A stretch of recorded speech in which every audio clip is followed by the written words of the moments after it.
Welcome everybody to a new episode of Let's Talk About UFC News Live. I guess I could probably change this picture to say UFC News Live, but I mainly just talk about UFC stuff. So I'm going to keep it Let's Talk About UFC. And then obviously it is live. So welcome to the stream if you are joining the stream today. And with it today, most of our articles, are going to come from the website bloodyelbow.com. So let's go ahead and get right on to it. First up, Sean O'Malley is retiring? Nah. Sean O'Malley reveals retirement timeline ahead of UFC 316 rematch with Merab Dvalishvili. This weekend in Newark, New Jersey, the former UFC bantamweight champion finds himself in another main event against Merab Dvalishvili. It was Dvalishvili who dethroned O'Malley last September at UFC 306 by taking his title in a unanimous decision. Following a successful surgery on his torn labrum, O'Malley is confident as ever heading into his title rematch with Dvalishvili at UFC 316. So, first off, man, this fool gets injured a lot. He's messed up his shoulder, 2 or 3 times, his ankle twice, his labrum now. What even is a labrum? With the win on Saturday, O'Malley looks forward to the future, whether it be a trilogy with Dvalishvili or fights against top contenders. Speaking of the future, how long does O'Malley have left in the fight game?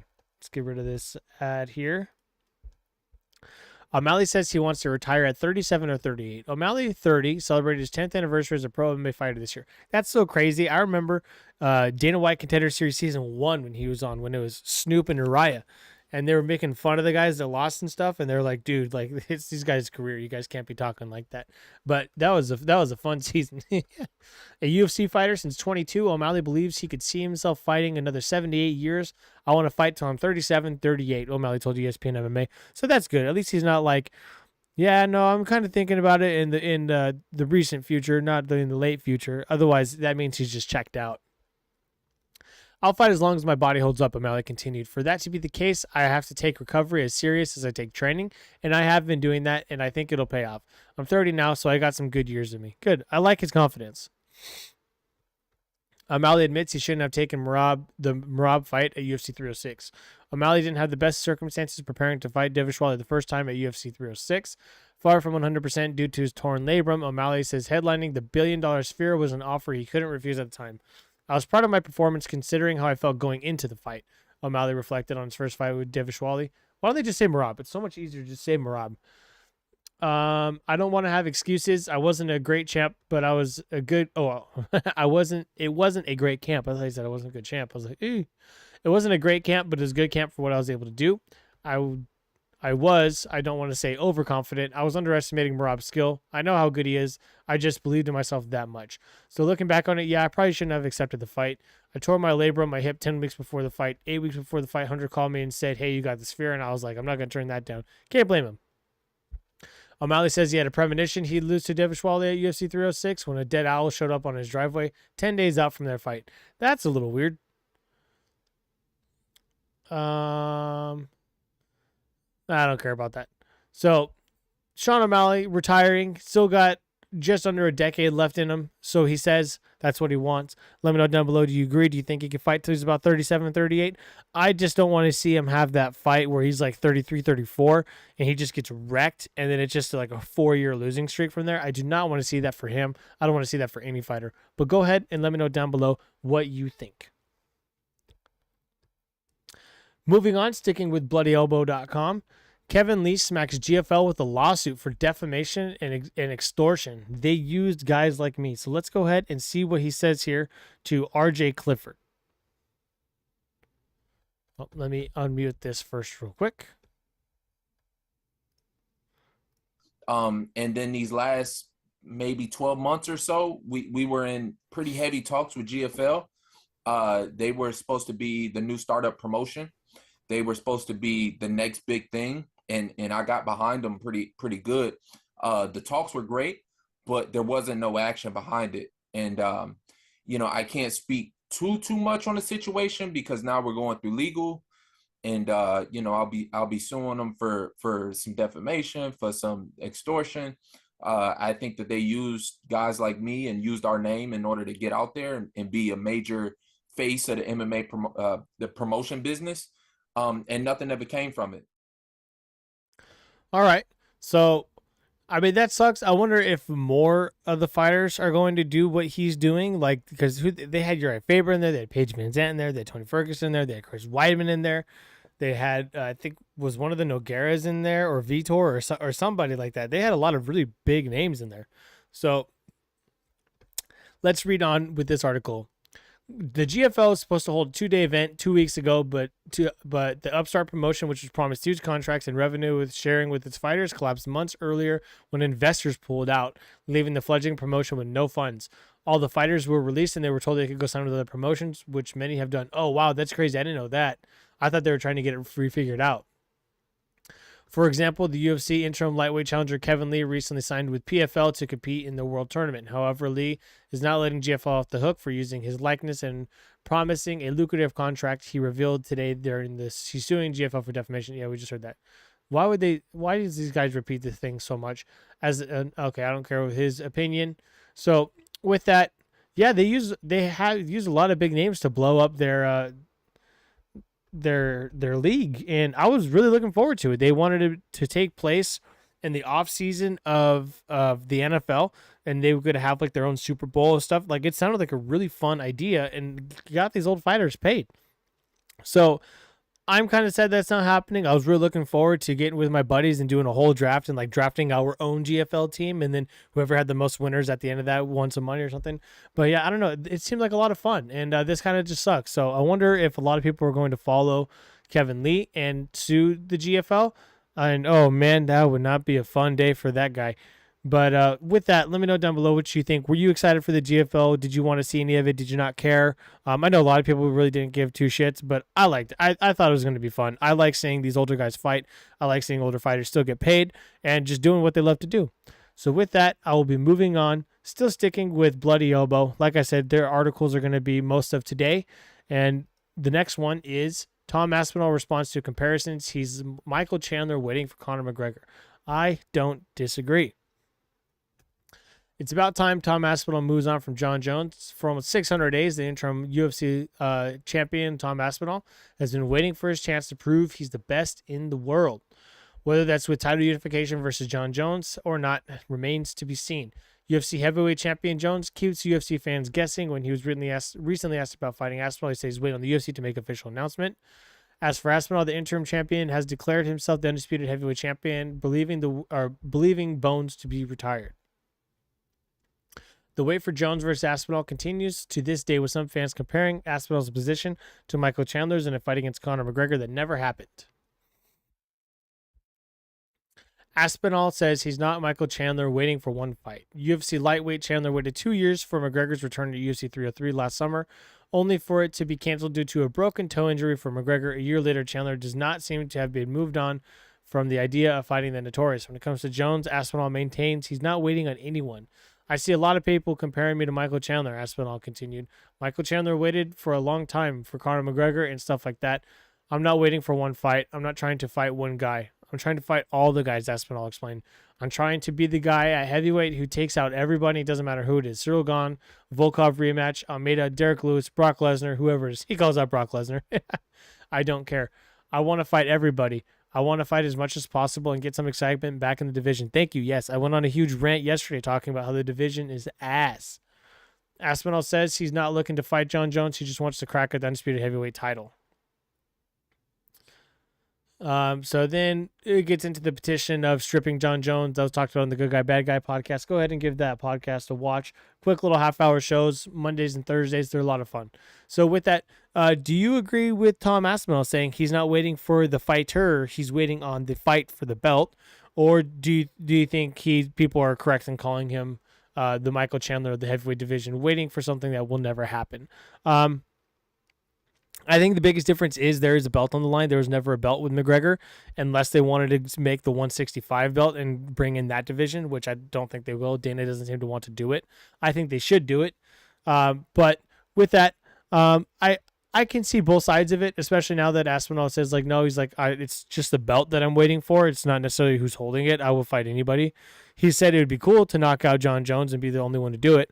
But at the end of the day, he just cares about the belt. So there's a pretty big difference in that. So let me know your thoughts with that down below. And before I move on, I'm going to take a quick break. I got to get some water real quick, so I will be right back.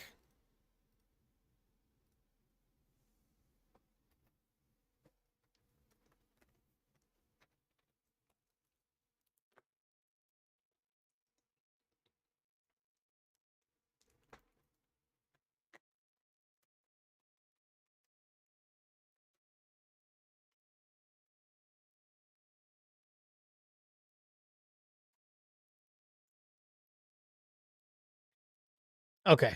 Sorry, I got dry mouth. Woo. And no, not that way. Dry from talking a lot. Okay. Next up, UFC Women's GOAT explains why she thinks Juliana Pena will dominate Kayla Harrison at UFC 316. We'll see about that. Juliana Pena has once again been backed to pull off an underdog victory when she takes on Kayla Harrison this Saturday at UFC 316. At UFC 316 this coming Saturday, Kayla Harrison, okay, same thing. Pena reclaimed the 135 title when she picked a split decision over Raquel Pennington following Nunez's shock retirement, following her UFC 289 win over Irene Aldana.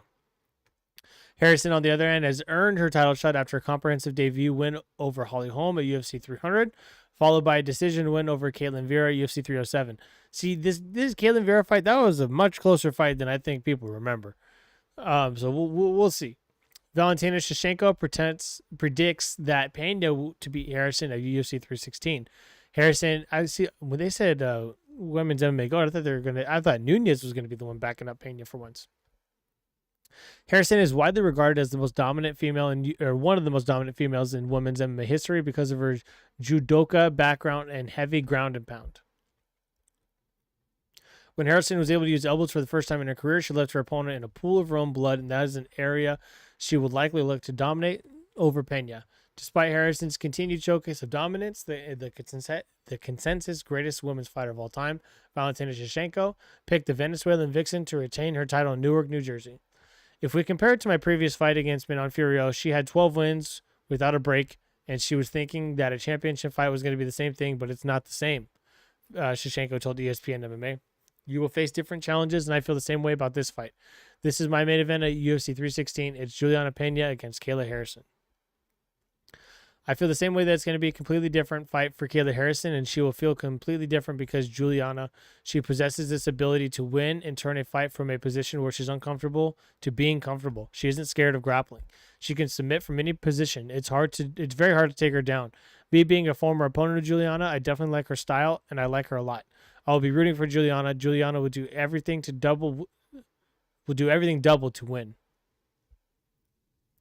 Juliana was submitted by Valentina Shevchenko in 2017, so that's not important. So Valentina says she's got Juliana for the win. What do you think? I think Kayla might pull it off. I think Kayla learned from her last fight that it was a little bit too close, and she's gonna take a lot of that experience that she learned and bring it into this fight. And I think she's gonna go for the knockout. I'm predicting a head kick knockout. So we'll see. Let me know down below what you think about Valentina's words backing Juliana Pena, and do you think Juliana Pena will win or Kayla Harrison? Let me know. Moving on, speaking of UFC 316, UFC 316 makes 2 new fights official days prior to the event. So let's check this out. UFC 316 is days away, and the lineup is still being tinkered with. So I just did predictions about it yesterday, so I'm going to have to redo them.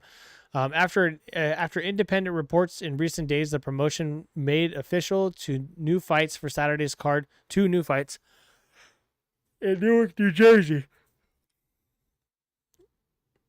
Oh, what? This is all breaking news to me. This comes from MMA Junkie, not Bloody Elbow, but we'll get back to them. Kyrgios Williams, who needed an opponent after withdrawals from Uros Medic and Albert Taziovan, will now fight Andreas Gustafsson. Oh, okay. So never mind. I thought he was fighting him the whole time. Who was expected to fight this past Saturday, but had his bout canceled when opponent Trevin Giles fell and hit his head on weigh-in day. Wow. Come on, Trevin. You got to stand still, bro. Williams and Gustafsson are bout strike-heavy fighters. That's actually going to make that fight so much more fun, too. I got chaos in that one, but Gustafsson, he's good.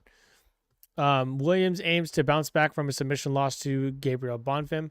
Gustafsson looks to make the most out of his UFC debut after an impressive TKO win over Pat Pillick on Dana White Contender Series. Eurosport NL first reported the bout. Additionally, a lightweight bout between promotional newcomer Mark Choinsky and Markel Medros has been added to the card. Choinsky enters the promotion as the Anthony Pettis FC lightweight champion. Factory X's Medeiros aims to maintain his perfect career after consecutive UFC victories over Landon Quionos and Austin Hubbard. I think I went with Medeiros on that one. I'm not too sure, but I do recognize those names now after they did it. So, what do you guys think about this? Do you guys agree with this adding last minute fights? One of them was, I think it was just a completely new fight in general, and then another one was bringing somebody in for another guy that got hurt.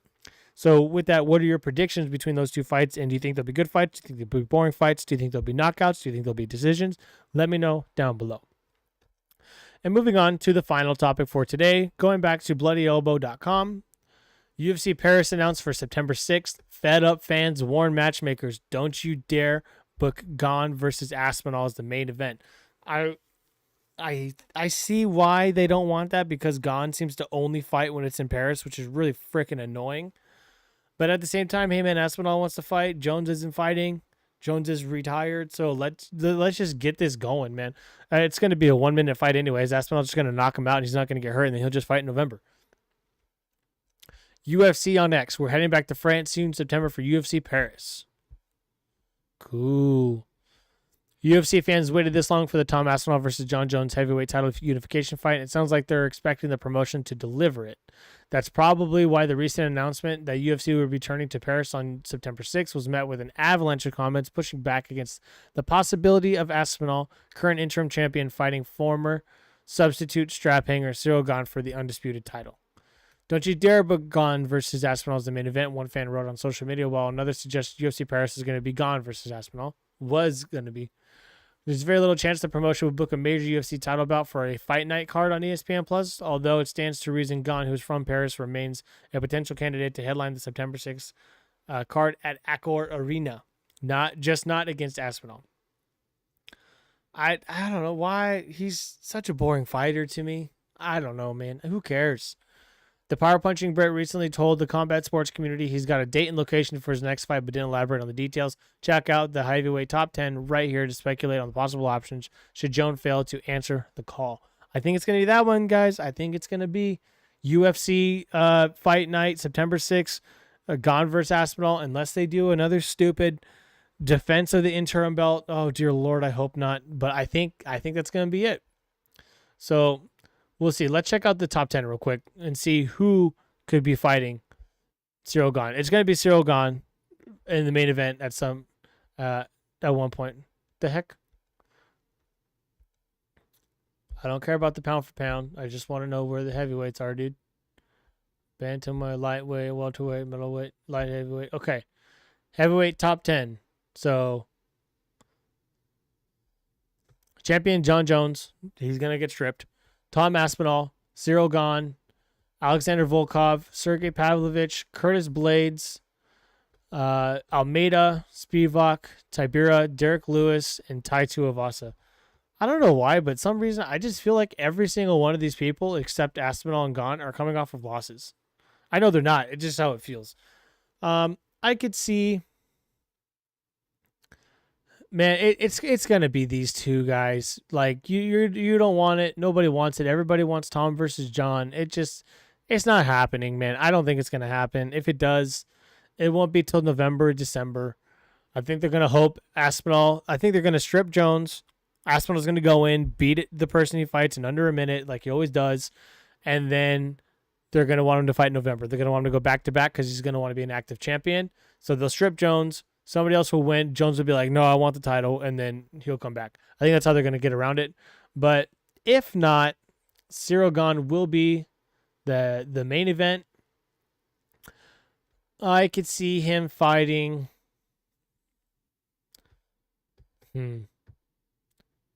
Curtis Blades just lost to Aspinall last, right? Did Almeida just fight recently? I could see Cyril Gane and Almeida, or Cyril Gane and Derek Lewis.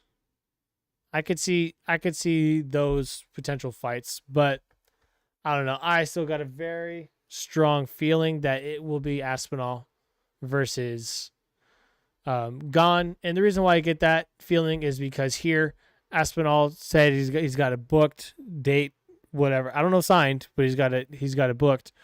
And yeah, well, it is what it is. It tells you my feelings should tell you enough about what I feel in the heavyweight division right now.